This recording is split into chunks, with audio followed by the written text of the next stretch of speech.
Good morning, everyone. It is GG Sober Sun, May 22nd.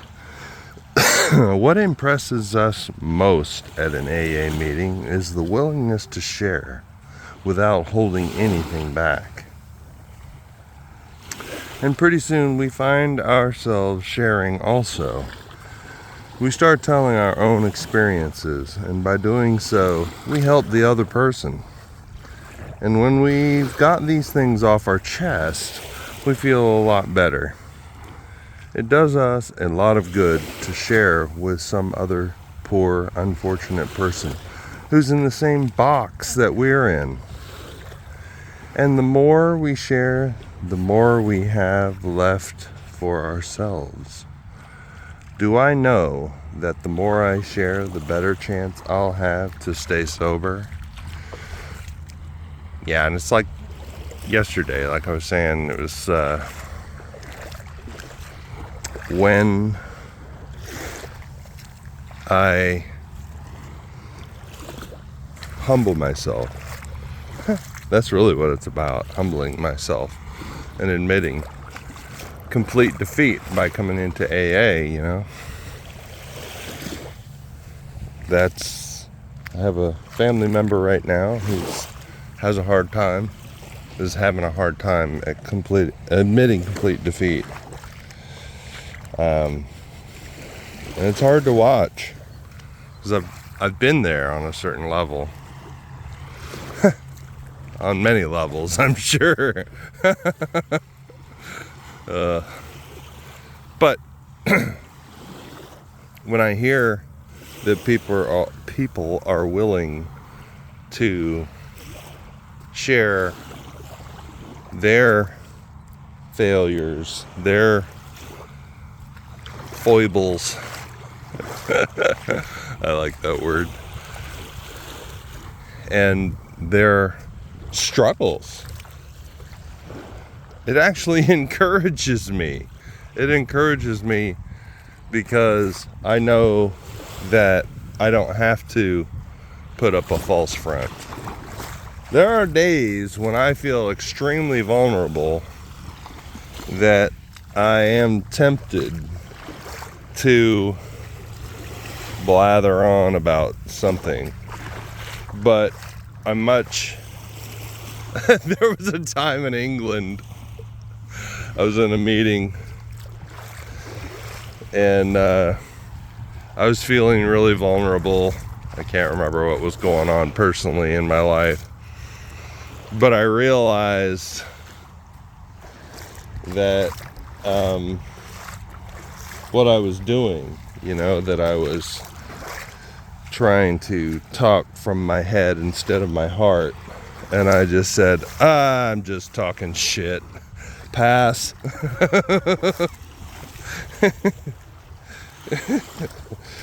And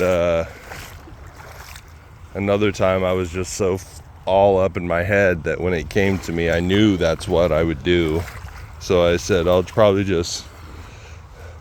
pass, because I know I'll just whinge, which is British term for whining. I'll just whinge or talk shit.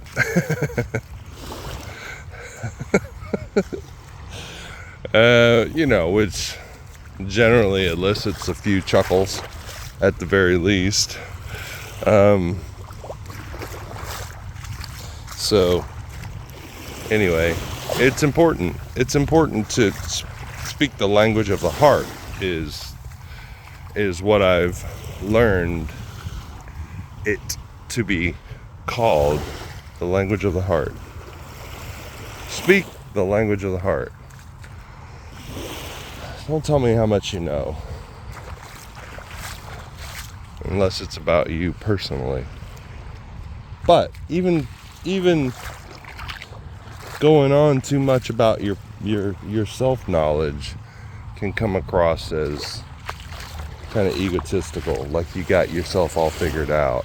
And nobody does. Even the greatest psychologists who've studied human psychology and things like that, they don't have it all figured out. And the really good ones admit it. Or they really have fun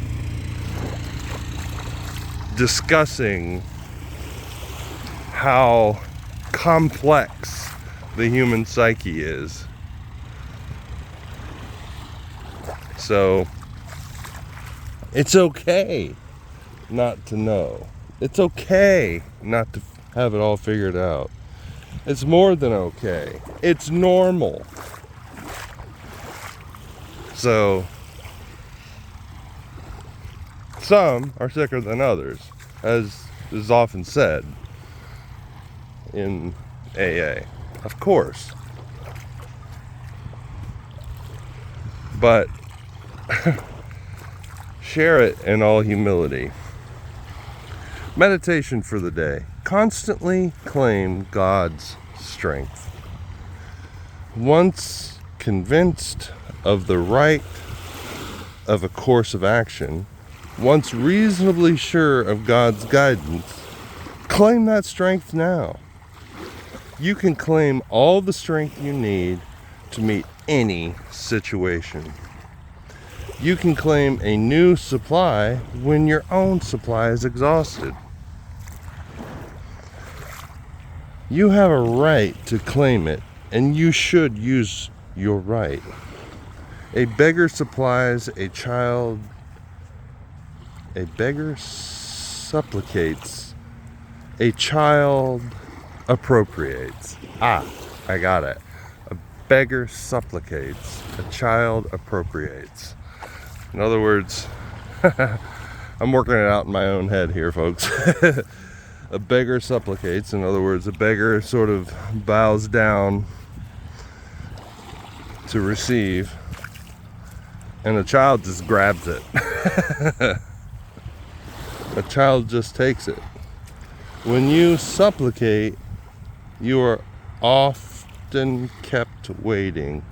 But when you appropriate God's strength in a good cause, you have it at once.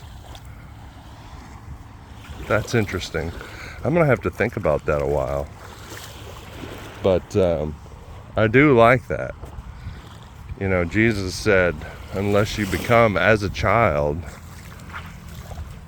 fill in the blank. Yeah, that we have to become like children. On many levels, I'm sure. And that might be one of them. Appropriate. Don't supplicate. You're a child of God with infinite worth.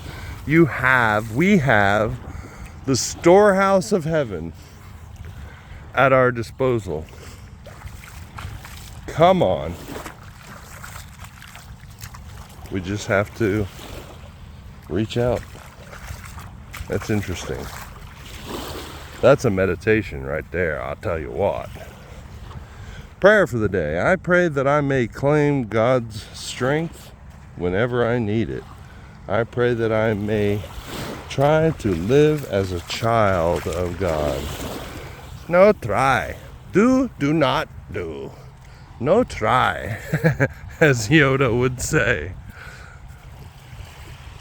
Just do it. I just have to do it. This is encouraging to me because yesterday I was sitting down doing my finances. One of my least favorite things that I almost said try, that I am in the process of making my favorite thing. And so out of my own strength, I felt like I needed loud music to sort of boost me and compel me or distract me and distract the emotions or disrupt the agitation that typically comes up when I sit down to do finances. And so I was listening to some really loud Pink Floyd music. And after a while, almost an hour, I think, I went to the bathroom and I realized that I got a text from my next door neighbor. I live in a townhouse, and she said, "Can you turn your music down, please?" And I had already by that time, not just because I was going to the bathroom, but listening to a different album. But I felt so, not, I guess a little bit of shame. I felt,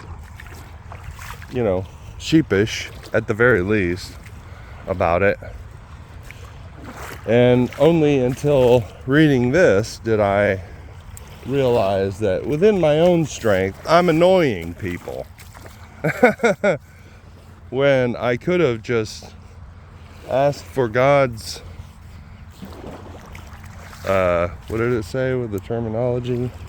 Guidance and strength, appropriated God's strength, peace, wisdom, focus, whatever. I could have sought God more diligently. I pretty much always do, like, oh God, help me. Because he's an